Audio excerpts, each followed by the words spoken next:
Oke, assalamualaikum warahmatullahi wabarakatuh. Selamat pagi, siang, sore ataupun malam teman-teman semuanya. Kembali lagi ke kita markas Joki Gelisah Lovers School Yogyakarta. Pada kali ini kita akan membahas gimana atau sejarahnya Joki Gelisah Lovers School ini berdiri ataupun apa yang kita nantikan nanti. Burung seperti apa yang masuk, burung kriteria yang bagaimanakah yang diterima di sini, berapa per bulannya, nanti kita saksikan di channel ini terus belum kita simak, kita jumpai ownernya langsung. Oke. Kita jumpa sama Mas Kiki Aristian ya, sebagai owner dari Joki Gelisah Lovers School sendiri. Mas Kiki, gimana kabarnya ini? Alhamdulillah, sehat-sehat, baik Mas. Oke, di sini kita bahas ya, Mas Kiki ya. Oke. Awal mulanya terbentuk atau punya gagasan berdirinya Joki Gelisah Lovers School ini bagaimana, Mas? Awal mula itu sebenarnya nggak sengaja sih, Mas. Jadi awal mula itu teman-teman banyak yang pengen titip ataupun pengen titip rawat di markasnya Joki Gelisah. Pada waktu itu sekitar tahun 2021 kalau nggak salah ya, 2021 itu saya lepas dari RKSF Banten terus berdomisili kembali ke Jogja. Habis itu banyak teman-teman Jogja yang pengen istilahnya pengen nitipin burung di Joki Gelisah.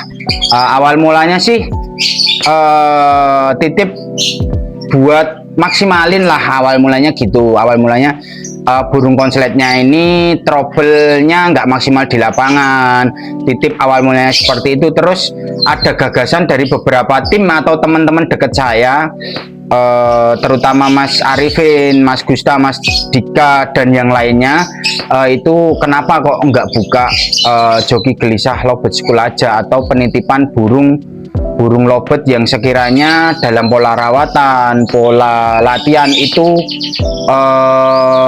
kurang gitu loh. Jadi kita bantu dengan pola rawatan yang diterapkan di Joki Gelisah Lovers School ini. Oke, baik Mas Kiki, berarti sudah sekitar 5 tahun ya ini berarti berdiri ya. Untuk berdirinya ini dari burung, maksimalkan dari burung teman-teman sendiri. Waktu itu kan jelas Mas Kiki juga sudah pegang konslet di RKSF Banten. Apa juga membuat ataupun mencetak enggak, Mas? Jadi gini, Mas, cerita awal saya di RKSF itu sebenarnya bukan untuk mencetak atau membuat dulu. Ini kita cerita flashback ke RK nih. Di sana juga sama, Mas, saya ini dibutuhkan untuk mengatasi burung-burung yang trouble, burung-burung yang konsletnya lepas, burung-burung yang bahan dobelan penguncian. Jadi bukan kita yang mencetak dari nol, itu enggak waktu di RK itu ya teman-teman ya. Cuman karena waktu di RK Bos Dedi Vera itu mengasih kepercayaan penuh sama saya, terus saya ngulik dari bahan-bahan Bos Dedi yang dari ternakan dan lain sebagainya itu jadi burung konslet. Jadi ya bisa dikatakan sebenarnya kalau buat nyetak yang bener-bener dari nol itu ya enggak juga, cuman pemilihan materi itu kita saring lagi, kita olah lagi biar bisa menjadi burung yang konslet gitu. Oke, biar teman-teman tahu ini, kira-kira yang bisa masuk ke Joki Gelisah Lovers School ini sendiri, apakah dari bener-bener pure burung PAUD yang terus dimaksimalkan bisa jalan di kelas PAUD-nya ataupun nanti bisa jalan di kelas vektor atau burung vektor trouble atau konslet trouble ini Mas Kiki Mas. Jadi gini, untuk kriteria joki Gelisah Lovebird School itu kita tidak mematok burungnya ini burung yang seperti apa ataupun burung yang harus seperti ini, enggak. Cuman saya sarankan ke teman-teman Lovebird Mania Nusantara semuanya, kalau emang pengen sekolah atau pengen nyekolahin burung di joki Gelisah Lovebird School ini, jangan yang terlalu bahan. Jadi jangan yang masih PAUD disekolahkan. Ya kalau seumpamanya emang istilahnya kuat untuk ngebiayainya ya monggo, karena kan tidak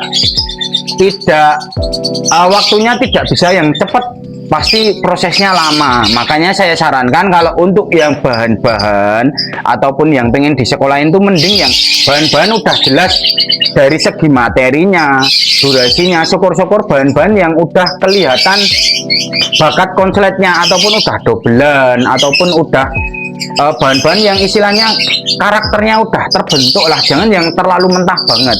Terus kalau yang untuk burung-burung yang vektor kita terima juga, cuman yang vektor-vektor kebetulan banyaknya yang vektor-vektor trouble, vektor-vektor susah jalan lapangan, durasinya macet atau durasinya berkurang dari top durasi tersebut. Sama kebanyakan burung-burung konslet yang trouble, entah itu jantan entah itu betina. Kebanyakan jantan troublenya karena betina mati, betinanya lepas dan lain sebagainya. Kalau betina kebanyakan burung yang lepas konslet itu betina yang jadinya ke vektor lagi tapi sebelumnya konslet. Jadi gitu. Monggo teman-teman bisa langsung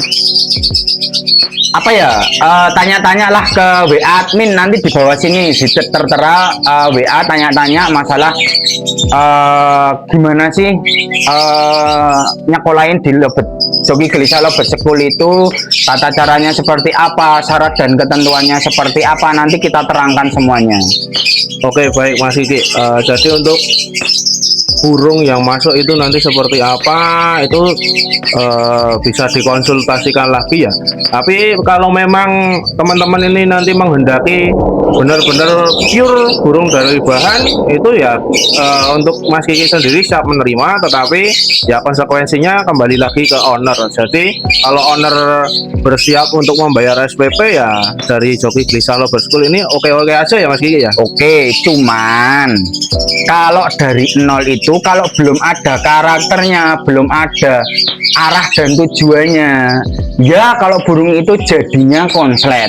Kalau enggak, makanya kenapa saya bukannya nggak mau menerima dari nol guys, cuman tetap kita seleksi lah, Mas, bahan seperti ini gimana, wah ini masih jauh Mas, wah ini masih lama Mas prosesnya dan arahnya belum tentu jadi konslet. Makanya kalau bisa yang udah matang lah intinya gitu loh, bahan yang udah istilahnya bisa dikatakan bahan konslet lah. Bahan konslet itu yang seperti apa?